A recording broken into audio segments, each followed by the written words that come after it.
Hey, deserving listeners, 90 Day Fiance, The Single Life. Let's watch. Oh my goodness, you look awesome. My mom lives with me. She's 82. I invited her to come live with me so I could help take care of her. We have a great relationship. I'm one of 6 kids. I was always the one that got out of trouble. My mom always took my side. Okay, so we're learning some details, which is always great. He's one of 6 kids, and whenever I hear that, I think possible emotional neglect, because most people these days in mainstream American culture have, 1 or 2, maybe 3 kids. Imagine having 6, and usually back in the day, they would be crammed into the same 10-year span. So you'd have 6, you'd have 5 kids in grade school at the same time, or 4 kids below the age of 5 at the same time. And it's a lot. And you could imagine not having enough energy even with 1 kid, you'll just this kid requires a lot of attunement and attention and play, one-on-one playtime. 6 kids. So it's not for sure. You can't just look at a family with 6 kids and assume that there's been an attunement deficit for some of the children. But it is something that I look for. And so that's one thing we're learning. We're also learning that he could always get away with something since he was very young. So that is interesting, isn't it? That he kind of exhibits at the age of, I don't know how old he is, in his 50s, that sort of childish way that young little con artists will get out of being in trouble. And they'll do it through charm sometimes. Some kids, maybe that's what he did. It's like he was charming and he was good at just staying calm and deflecting. And I've seen that before, and it does sort of match with some NPD stuff, some at least mild, that you just learn I'm kind of above the rules. I don't really need to follow them. That's kind of for other people. I know how to talk my way. All kids will do this. Everyone will do this. If given the chance, most people will try to talk their way out of something if it's, sort of a gray zone area. But some people, they learn. So we would have to wonder where Ed got that from, because it's not something you're just born with.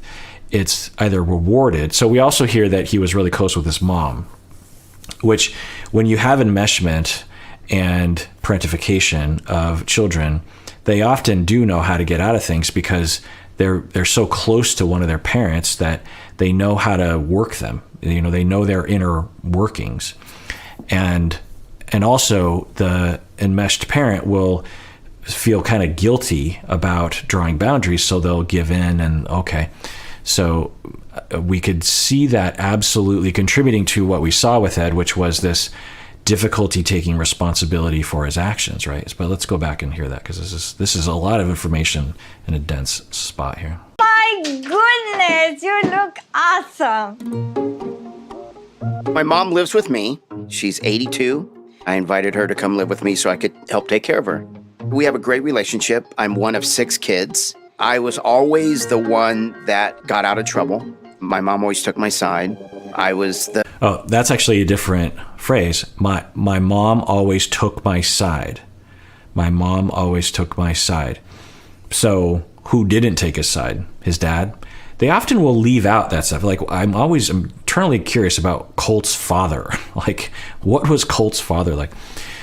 What was Darcy's childhood like, right? Something happened, I'm guessing.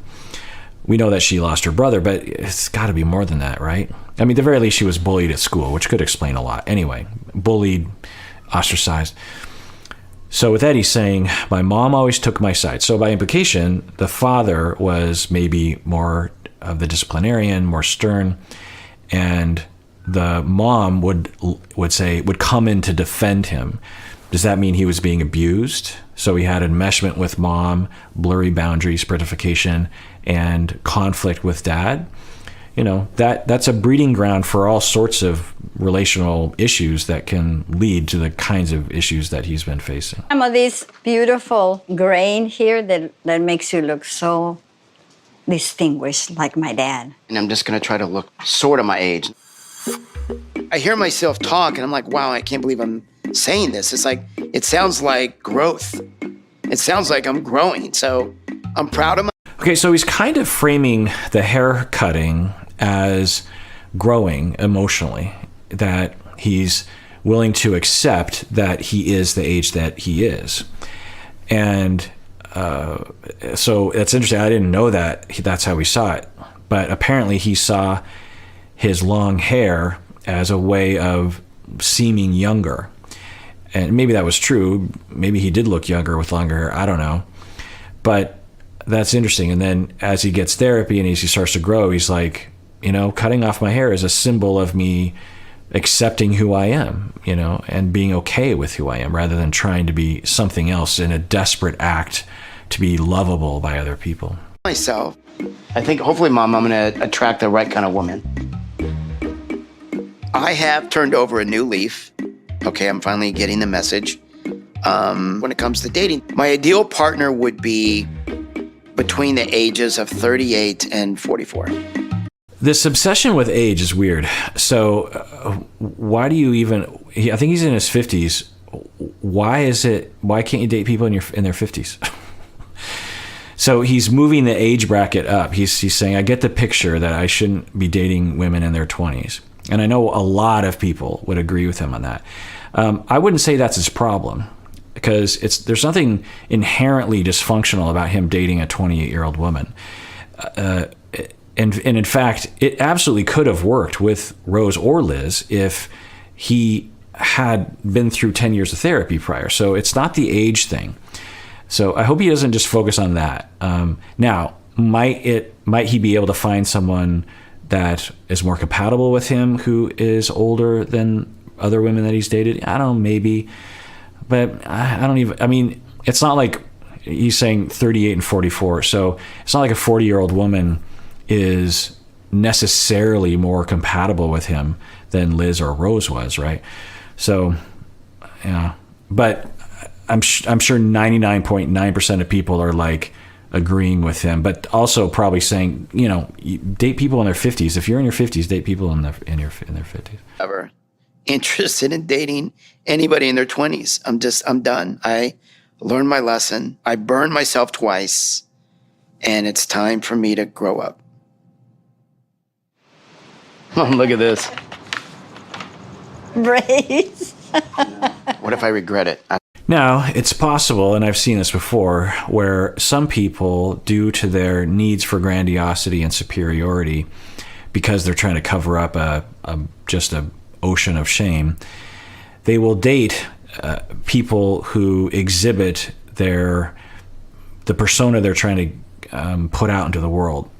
So you could have a guy who has a grandiose veil, grandiose, smokescreen, and they will seek women almost primarily based on how other people will see them next to that woman. I don't know if that's what was happening, and maybe by him saying he's ready to grow and move forward, does that mean he's moving away from that? I don't know. Pointed because he was really serious about marrying Liz, but I'm glad they broke up because they were constantly having arguments, fighting every week. I want him to find somebody because he wants to be happy with somebody. He doesn't want to be alone.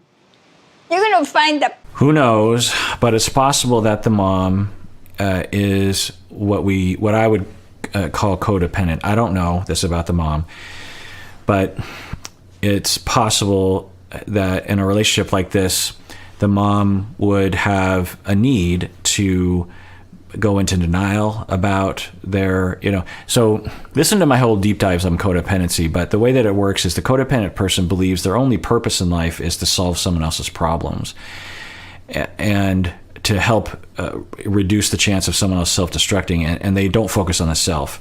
And a part of this, dynamic between these two people, between the underfunctioner and the codependent, is that the codependent person, sometimes, not always, will go into denial to some extent about the underfunctioner's problems. They both think the underfunctioner is a massive problem, and they kind of make excuses for that person, particularly to the outside world, because if they make excuses for that person to the outside world, no one will say, hey, you have a problem, or hey, you codependent, you're enabling their problem.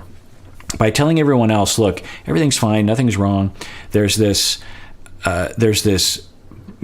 pressure to the outside of like, don't worry about us, because if the outside world were to worry about the codependent underfunctioner relationship, it would highlight the fact, and then you as the codependent person would have to look at yourself and go, oh my God, I'm being codependent with this person. And I don't know this to be the case. There's not a lot of signs of that, but it is interesting. And also it's possible that the mom absolutely does know that Ed has some issues personality-wise, but she's just not saying it to the camera because she doesn't want to air the dirty laundry. But I don't know. I can find the perfect woman. I have a list of 10 things I want in a woman. I want someone that is committed, trustworthy, respectful, is attractive, doesn't want kids, communication skills, sense of humor, tiger in the bedroom, does not want to friend zone me, and they have to love me. So this list is interesting because whenever I hear people having a list, I'm like, it's fine, but I wouldn't really hold your life to that because you could miss an opportunity with someone that might actually really work for you. Plus, you've had this list in the past, presumably, and it didn't really work out for you. So maybe letting things emerge more organically. Having said that, there's nothing wrong with having a list. Like, I don't want to be with someone like my previous partner who had this, and this. Or there's nothing wrong with having a list of like, look, I want to be with someone who's in the same life place. He said, I want to be with someone who doesn't want kids. I think he said that. Yeah, that absolutely makes sense. But he said the word respectful, which is a little concerning. If I were his therapist, I'd be like, tell me more about that. What do you mean by respectful to you? You want someone to be respectful to you? Because that could be an entitled code word for compliance and being able to mold the person, which, it seems like maybe that was part of his list in the past, consciously or unconsciously. But at the very end, he said, I want to be loved. And I think that's the key here. I think he wants love, maybe for the first time romantic love he's ever had in his life. I don't know. But he wants someone to love him. And everyone wants that. And it's interesting that he would both choose people and engineer their relationships such that he wouldn't actually receive that. It's self-fulfilling prophecy that he would engineer his life so he actually wouldn't be able to get that. Maybe he'll get it this season. Let's see. And he was born when I was 24 years old. But my ex-wife and I got divorced. And what I didn't want to do was date anyone or be in any kind of serious relationship due to the fact that I had a daughter that was young and I didn't want to take time away from my daughter.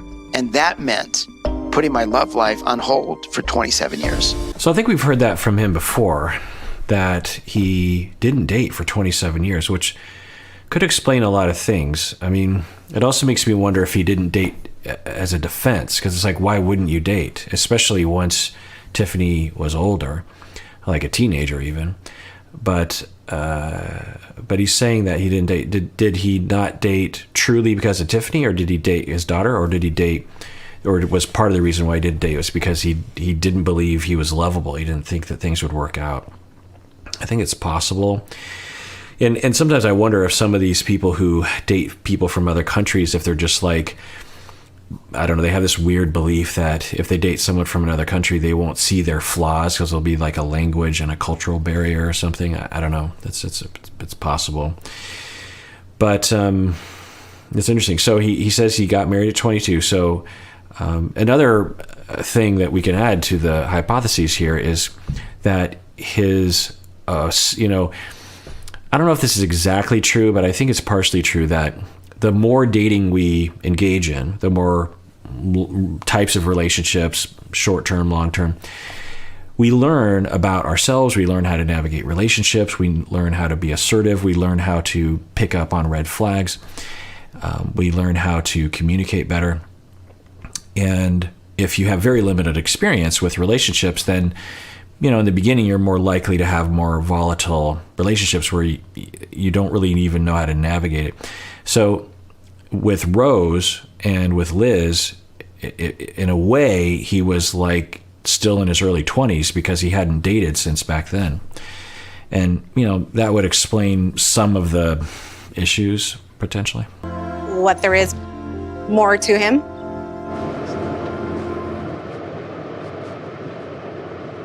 Okay, so can I ask what your genes or what's your My nationality. nationality? My So anyone who knows me, this question, it's fine in and of itself, but when you hear it like 10,000 times as a brown person, you're just like, because no one ever asks white people, what's your genes? What's your background? I mean, it gets asked sometimes, and it can be a harmless question. It could even be a celebratory question, like, I just love diversity and I just want to know, it's fine. But the way that he asked it, I just find, I've never heard that one before. It's like, you want to know their ethnic heritage. Instead of saying that, he's like, what are your genes? What is your genetic makeup? And then she accommodates, you mean my nationality? So, yeah, let's see what she says here. Like in 15 minutes. I make up and break up 8 times. Who does that? 8 times. That's a lot of times. Who did the breaking up? So what some people will say is never talk about a past relationship on your first date. And what I say is like, if you don't want to and you don't prefer to do that, then that's okay. But if you want to, then you can. And I find that, I don't know if this is anecdotally, that older people that are dating in their 40s and 50s are much more likely to talk about it because they have more of a history. And I think that they're just more realistic about who they're dating. I think part of the reason why people will say never talk about your past relationships on the first date is because some people want to believe that their partner has never been in another relationship or something. And it's like, when you're in your 40s and 50s, there's an assumption that you have history, you have quote unquote baggage, and you might as well get it out on the table. What am I dealing with here? And that's okay. It's also okay to say, I don't want to talk about that. That's not really for me. But, and she asked about it, so he's talking about it. So I had a really hard time with that. That is the hardest thing that I've ever had to do. Was to let her go. I would also maybe say that, a little bit of information would be probably appreciated, but this much, because now, he's starting to have some emotions, which is fine. It's good that he has those emotions, but it risks putting this weird spin on the first date where now she's like, oh, now I have to take care of him, but I don't really know him. I don't know if I want to take care of him in this moment. So I don't know but vulnerability, crying on the first date, I commend. I just wonder what position this puts her in. Let's see what she does. Don't cry. Sorry. It was only a few months ago that I was living with Liz, and now I'm sitting across from a stranger. I'm like, oh my God, here I'm on this first date, and I'm crying about my ex-girlfriend. Is she looking for the door? Yeah, maybe, but it's fine. People will say, I'm sure people are like, Ed's an idiot for doing that. It's fine. People have histories, they have emotions, crying, it's fine. Most first dates don't progress to seconds, or at least most first dates don't end up to marriage anyway. And, it's not like you have to play a game. You can be honest, you can be real. And some people might really like that. Some people might be like, oh, okay, if you're going to go there, I'm going to go here. Let me cry about my past relationships too. All of it's fine. He did that, or it was uncontrollable. That's just where he's at. She could say, not for me. She could say, I don't know, second date maybe. Let's see what happens. All right, well, that does it for that episode. Everyone out there, please take care of yourself because you deserve it. You really, really do.